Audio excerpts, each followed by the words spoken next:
Hey everybody, it's Watachi again. Just want to make an announcement this morning.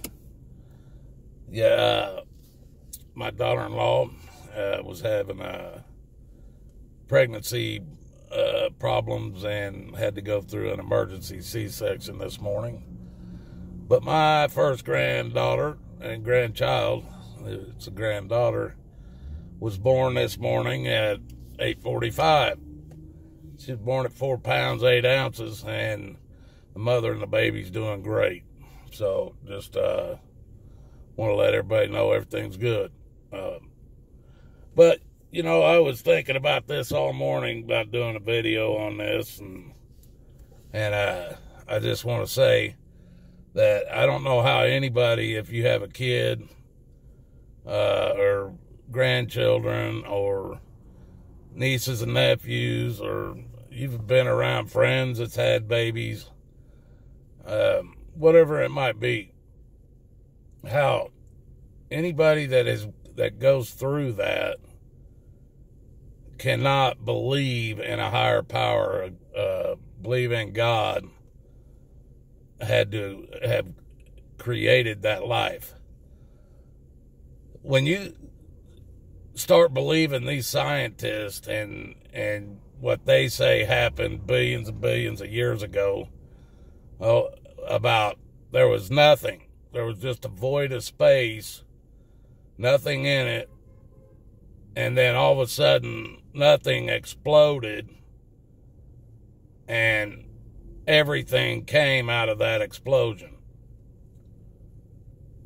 I don't know how anybody can believe that for even a second. Not even a second.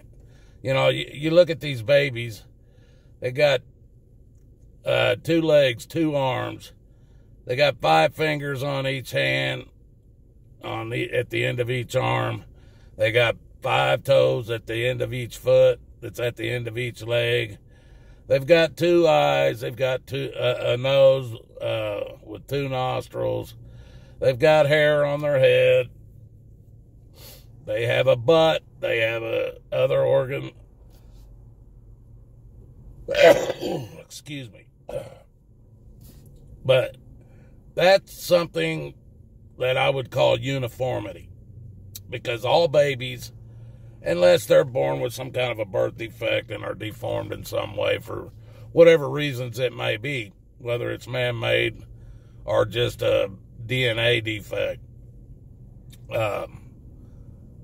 where some people are blind, some people can't hear, some people can't speak, some people have 1 leg or don't have legs at all, but for the majority of it, there's uniformity to every human being that's born.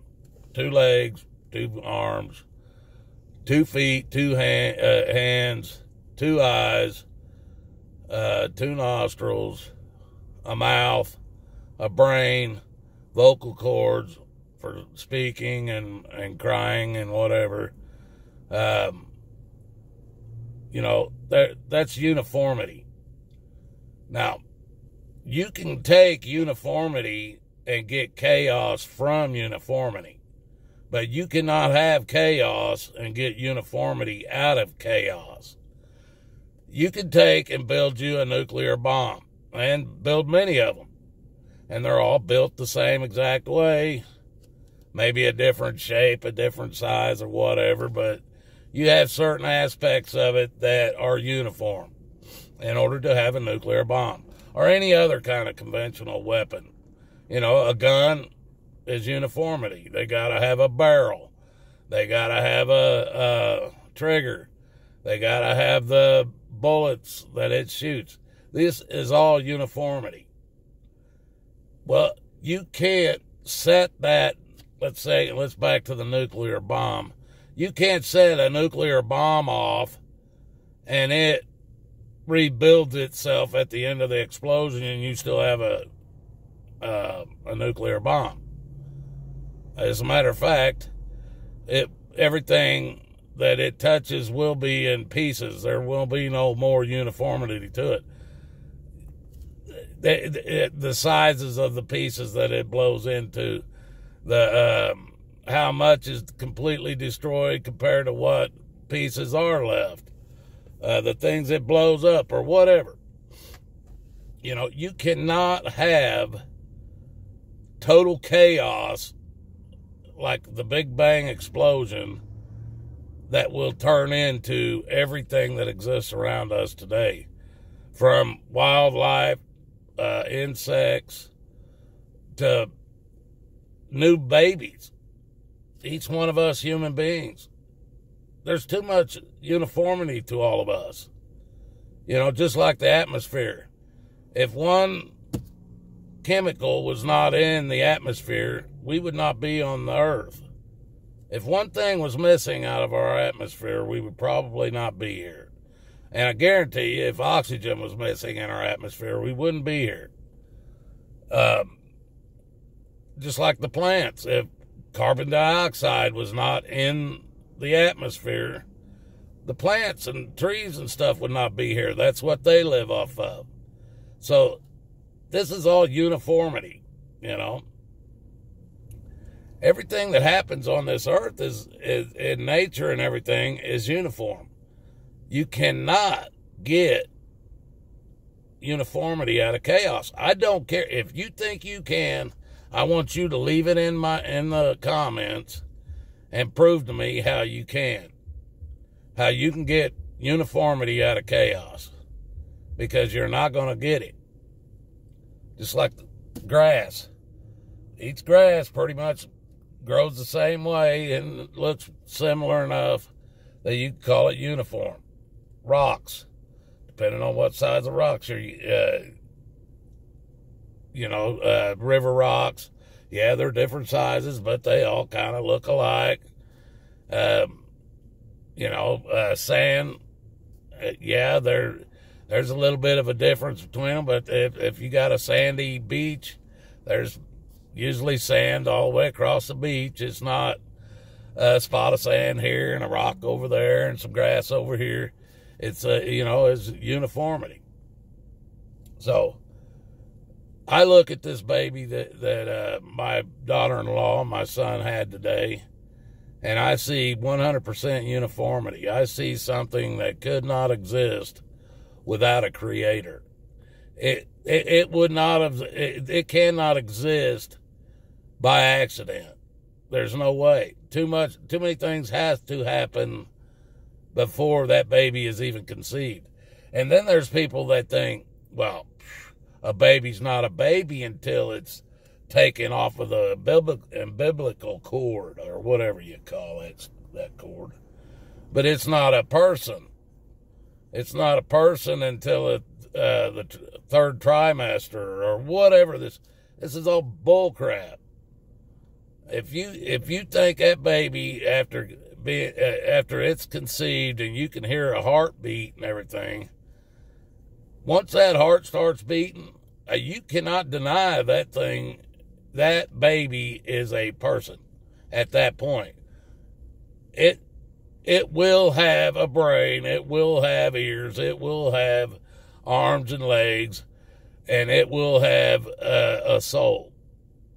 So, you guys can all say what you want. You can tell these women it's okay to have an abortion and kill this person off just because they're too lazy to not have sex or to use some kind of, birth control to keep it from happening. But even at that, if you don't want to force yourself to have an abortion because you can't afford a kid or your career means more to you than any kid would, and you don't want to have to kill a baby inside your body, then I suggest stop having sex. Because sex was not given to you. The ability to have sex was in order to have babies. It wasn't just for pleasure. And when you've turned it into just pleasure, you've turned it into a man thing, which you've turned it into a sin. Now, if you're married and you're having sex, and so be it. That's the way it was supposed to be. And like I said, that was, but And if you're married and you're having sex and you don't want babies, then do something about it. But if you're just old Jane running down here to the local bar and picking up the first guy that'll buy her a drink, and you're going out and having unprotected sex with them, and you think, oh shit, I'm pregnant, I got to go down here and kill this baby, and you think you're not killing a baby, then you need to be sedated. You need to be put in a rubber room somewhere and dealt with, because you got a mental problem. You got a mental problem if you think it's okay to have an abortion. I don't care who you are. If you think it's okay to have an abortion and kill a baby, then you need to be put in a rubber room until they can figure out what mental problem you have. And if not, if you think you can go through life and keep having abortions because you're going to keep getting yourself pregnant, only thing I can say is there's going to come a day you stand before God and you're going to have to answer for each one of them. Even if it's one, you're going to have to answer for it.